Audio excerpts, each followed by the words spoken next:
Assalamualaikum. Salam jumpa. Sebaiknya subscribe terlebih dahulu dan nyalakan notifikasinya dengan menekan tombol lonceng agar selalu mendapat update terbaru. Jika sudah, mari kita lanjutkan. Bab 572 Morgan, apa kamu mengancamku? Setelah mendengar kata Sylvana, Morgan membeku di tempat, dengan ekspresi tak percaya di wajahnya. Dia kemudian berbisik, kakekmu memintamu untuk merayuku. Ya, kakekku bilang kamu punya latar belakang yang begitu luar biasa. Jika aku bisa menjalin hubungan denganmu, itu akan sangat baik untuk keluarga Sandika. Kakekku bilang kamu sangat bermanfaat bagi keluarga kami, kata Sylvana dengan lembut. Lalu apakah pantas bagimu untuk menceritakan semua ini padaku? Apa kamu tidak takut aku justru akan menghindar darimu? Morgan bertanya tanpa daya. Apanya ya tidak pantas? Aku bukannya tipe orang yang suka berbohong. Saat itu aku tidak tahu bahwa kamu adalah Tuan Muda Morgan Bactiar yang dibicarakan kakekku. Jadi aku mengatakan bahwa Alu sudah punya pacar. Pada akhirnya, aku benar-benar tidak punya pilihan, jadi aku memanggilmu dan memintamu pura-pura menjadi pacarku. Apa kamu mengerti maksudku? Papar Sylvana pelan. Jadi begitu Morgan mengangguk tak berdaya. Saat itu dia menyadari bahwa dia hanyalah tameng bagi Sylvana.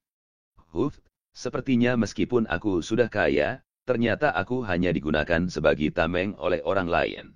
Sylvana memandang Morgan, dan berkata dengan ringan, aku benar-benar tidak menyadari bahwa kamu adalah generasi kedua yang super kaya. Hanya sedikit orang di seluruh provinsi Jawa Timur yang dapat membuat kakekku menganggap serius seseorang. Kamu pasti memiliki latar belakang yang hebat karena dukungan keluargamu, bukan? Morgan menjawab dengan leah, ornak tuaku sudah meninggal saat aku masih sangat kecil. Aku harus bekerja keras untuk menghasilkan uang dan membiayai sekolahku sendiri. Bahkan di mata banyak orang, aku sama sekali bukan generasi kedua yang kaya, sebaliknya, aku pecundang yang miskin. Sylvana masih sangat penasaran dengan cerita Morgan dan mau tidak mau dia bertanya lagi, Lalu aku menerima warisan yang tidak dapat dijelaskan.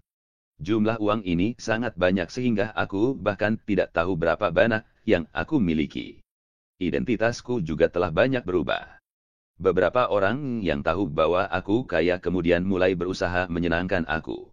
Sementara beberapa orang lainnya masih menganggap aku bodoh dan miskin, masih terus menghinaku dan mencari masalah denganku untuk mempermalukanku, tutur Morgan enteng. Benarkah itu? Tanya Sylvana dengan nada suara yang sangat serius seraya memandang Morgan dan sesekali mengerjap. Dia merasa bahwa semua cerita Morgan itu tampak seperti plot dalam serial TV dan sangat sulit dipercaya di dunia nyata. Apa kamu pikir aku perlu berbohong padamu? Morgan melirik Sylvana dan kemudian melanjutkan, kalau tidak, menurutmu kenapa orang seperti kakekmu berusaha menyenangkanku? Benar juga kalau begitu pengalamanmu sangat luar biasa, Morgan, ucap Sylvana sambil menutup mulutnya. Ya, menurutku itu memang luar biasa. Morgan tersenyum tak berdaya. Lalu bagaimana perasaanmu, setelah berubah dari pecundang miskin menjadi generasi kedua yang kaya? Tanya Sylvana lagi sambil tersenyum. Biasa saja. Aku tidak merasakan perasaan apa-apa, jawab Morgan dengan lemah, lalu melanjutkan, hanya saja aku sudah tidak perlu mengkhawatirkan masalah uang sekarang. Akan tetapi, meskipun masalah uang hilang, masalah lain muncul. Ya, ada banyak masalah di dunia yang tidak bisa diselesaikan dengan uang. Sylvana mengangguk pelan. Ngomong-ngomong, tidak banyak orang yang tahu rahasia identitasku yang sebenarnya, jadi aku harap kamu bisa merahasiakannya untukku, aku mungkin bisa membantu menyelesaikan urusan kamu dengan kakekmu. Ketika Sylvana mendengar kata-kata Morgan, ada kilatan keraguan di matanya. Dia tidak mengerti apa yang dimaksud Morgan. Urusanku dengan kakekku. Morgan menatap Sylvana dan mengangguk lembut seraya berkata, ya, bukankah kakekmu mengatakan bahwa dia ingin kamu merayuku? Aku rasa hal ini pasti menjadi masalah yang paling mengkhawatirkan untuk kamu. Apa hubungan antara merahasiakan identitasmu dengan kakekku yang meminta aku merayumu? Tanya Sylvana dengan wajah yang terlalu sangat bingung. Tentu saja itu ada hubungannya. kakekmu meminta kamu untuk merayuku, itu pasti dia berharap aku membantu keluarga Sandika. Kalau tidak, dia tidak akan pernah berusaha menyenangkan aku. Namun sekarang kamu tidak perlu merayuku ataupun bersamaku. Selama kamu berjanji untuk membantu menjaga rahasia identitasku, aku bisa membantu keluarga Sandika, jawab Morgan dengan santai. Sylvana memandang Morgan sejenak, dan kemudian berkata sambil mengerucutkan bibirnya, "Oh, Morgan, kamu mengancamku, ya.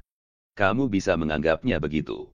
Jika kamu memberitahu seseorang tentang identitasku, aku akan memberitahu kakekmu bahwa aku ingin menikahimu. Aku pikir kakekmu tidak akan menolak permintaan. Apa kamu berani?" Selah Sylvana sambil melotot, dan berteriak dengan penuh amarah sebelum Morgan sempat menyelesaikan kalimatnya. "Memangnya kenapa aku tidak berani? Kamu sudah tahu identitasku sekarang, dan kakekmu juga ingin kamu tinggal bersamaku. Jadi sekarang aku akan memberimu kesempatan. Kamu hanya perlu membantuku menjaga rahasiaku saja. Jika kamu tidak membiarkan orang lain tahu identitasku, aku akan membantu menyelesaikan masalahmu," tukas Morgan sambil tersenyum. Sylvana memandang Morgan dari atas ke bawah. Meskipun Sylvana berpikir bahwa Morgan berbeda dari anak laki-laki lain, dia tidak menyukai Morgan sama sekali dan tidak ingin bersama Morgan. Namun, jika Mandala benar-benar ingin dia bersama Morgan, Sylvana tentu tidak bisa menolaknya. Sylvana tahu jelas bagaimana karate Mandala. Oleh karena itu, membantu Morgan untuk menjaga rahasia ini adalah pilihan terbaiknya. Morgan tersenyum, lalu bertanya pada Sylvana, "Bagaimana menurutmu? Apa kamu setuju?" Sylvana memandang Morgan dari atas ke bawah dan kemudian berkata tanpa daya, "Morgan, bagaimana kamu bisa begitu tidak tahu malu?" "Aku memang selalu tidak tahu malu," Morgan berkata sambil tersenyum. Ketika Sylvana mendengar kata-kata Morgan, dia memberi Morgan tatapan tak berdaya, dan kemudian berkata dengan lemah, "Baiklah, aku setuju.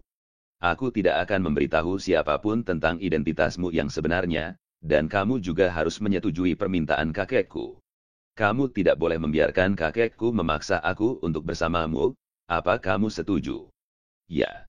Kalau begitu kita sudah sepakat." Morgan mengangguk pelan, lalu berjalan langsung keluar hotel. Meskipun Sylvana tampak tidak puas dengan ancaman Morgan, tetapi dia masih mau mengantar Morgan keluar dari hotel, dan kemudian berbalik ke lobi sendirian.